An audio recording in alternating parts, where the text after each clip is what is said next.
Oh, hello, my charm. It's so good to see you. I'm very sorry I haven't been able to see you much lately. Being the Empress of the largest Elven empire in the world means that there's always a dozen things that need my attention at any one time. I hope you understand. Oh no, not at all. I'm happy that you stopped by the throne room. Although part of me wonders if I should still call it a throne room, given I replaced that stuffy and comfortable throne with a mound of pillows. The pillow room doesn't sound nearly as real, though. But I digress. How is my newest consort doing? I do hope that life in the Imperial Palace is probably agreeable. Oh, I see. Even without you saying anything, I can see that something is weighing in your mind. What's the matter, my chan? It's okay. Why don't you come up and sit next to me? There's plenty of room here. Are you feeling a bit overwhelmed? I realized that prior to a few days ago. You weren't expecting your life to go in this direction. If I recall correctly, you were a slave in your home country, weren't you? Sold by your family so that they couldn't starve. Awful. Simply awful. You'll never see slaves in my empire. But I certainly hope that life here is better. You can eat as much as you like. You can spare your time doing whatever strikes your fancy. And you don't need to worry about anyone giving you orders ever again. In my empire, the only person who outranks you is me. And I don't give my consorts orders.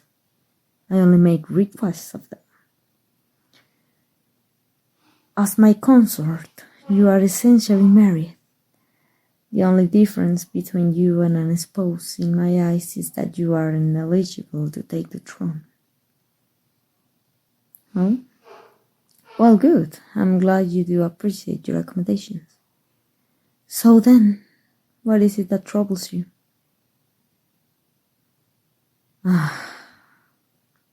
So essentially, my other consorts haven't accepted you as one of them. Have any of them hinted as to why? It's not because you're human, it is. Most of my consorts are elves like me, but I don't think any of them are normally bothered by other races. Please forgive me, I didn't even think to consider that possibility. I have outlawed slavery in every kingdom within my empire. Because of that, I assume that everyone here will treat you as an equal. But I forgot about the consorts that come from other nations.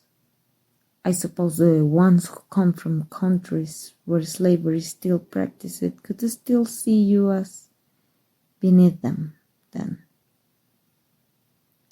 I am deeply sorry to hear that happen. I will see to it that they are reprimanded. I won't allow such behavior among any of my consorts. What do you mean by that? Oh dear. So yet again I misunderstand them. I thought the reason you brought it up was to ask me to stop them. You don't really believe them? That you don't deserve to be one of them? Oh, my poor sweet charm. That couldn't possibly be further from the truth.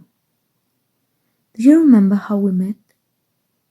You arrived here at the Imperial Palace merely as the slave of the diplomat who was originally supposed to become my next consort. To everybody else, you weren't even worth noticing. But you caught my eye from the moment you entered the room. You just have such bright, attentive eyes. I would have expected someone who had lived the kind of life you did would appear more hopeless. But no, you met my gaze when you entered. That impressed me. And then, of course, there was the fact that you were responsible for massively improving negotiations in my favor. Of course, you remember that the whole reason I was taking a new Consort was to seal an agreement with your country. It's always been tradition to take someone from a newly allied nation into my home as a way of ensuring their perspective is heard. Your master, the diplomat, was making some very strong demands in your country's favor for this alliance. Of course, I was having enough of it, and the diplomat clearly was surprised by how poorly things were going for them. It was at that point that they told you to fetch a box of documents with information they thought would change my mind. But little did I know that those were forged, meant to trick me into conceding on some very important points. They even have multiple boxes with different information inside, to use based on how the negotiation was going. But as it turned out, the boxes has been mislabeled, and the documents you gave me say the exact opposite of what they were claiming.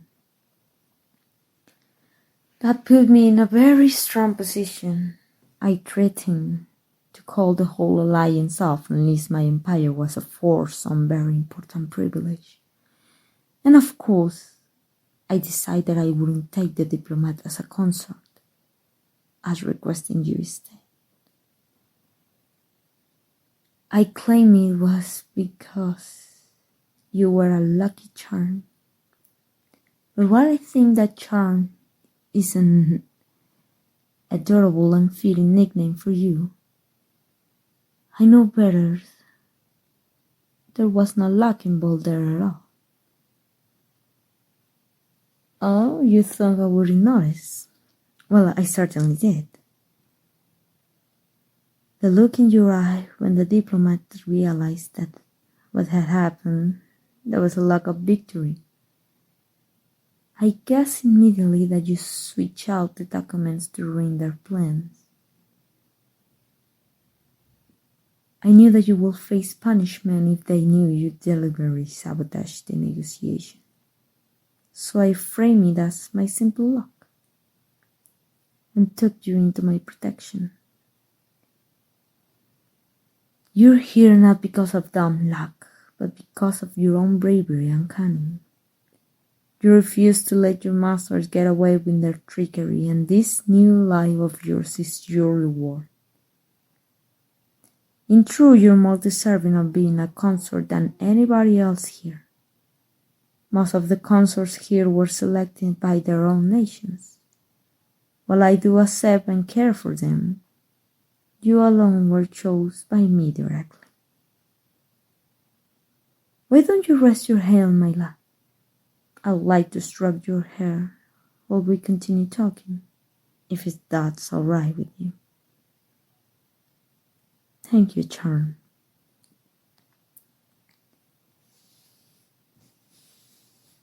I don't want you to ever forget that.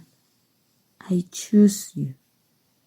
The opinions of the other consort doesn't matter here. I'm the one who decides if someone belongs in my palace, and you most certainly do. You absolutely earn your place here.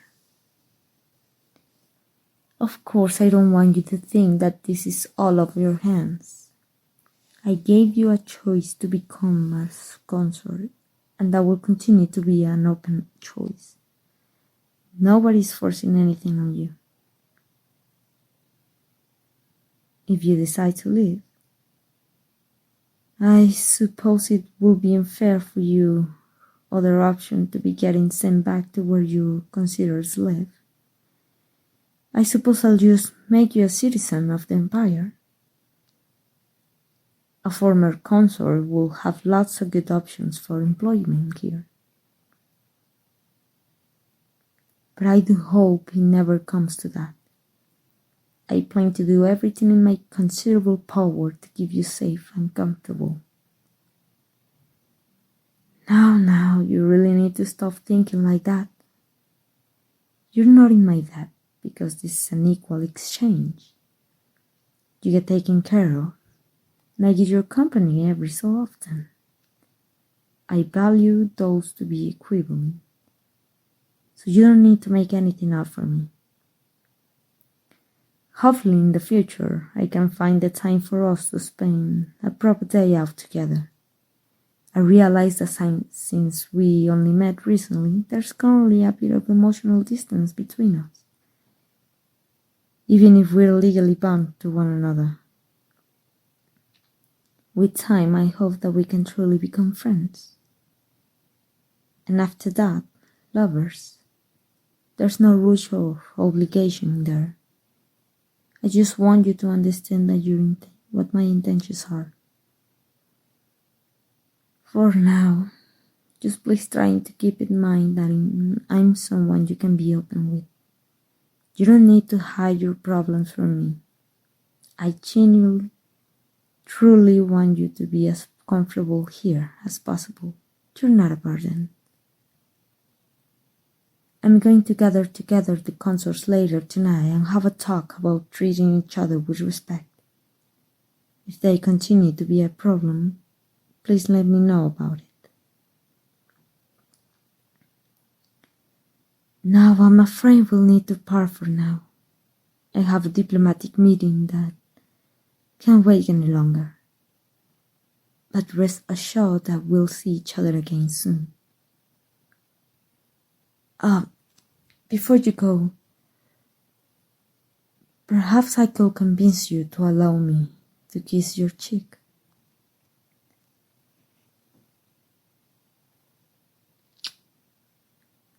Until we see each other again, my charm. Take care and enjoy yourself.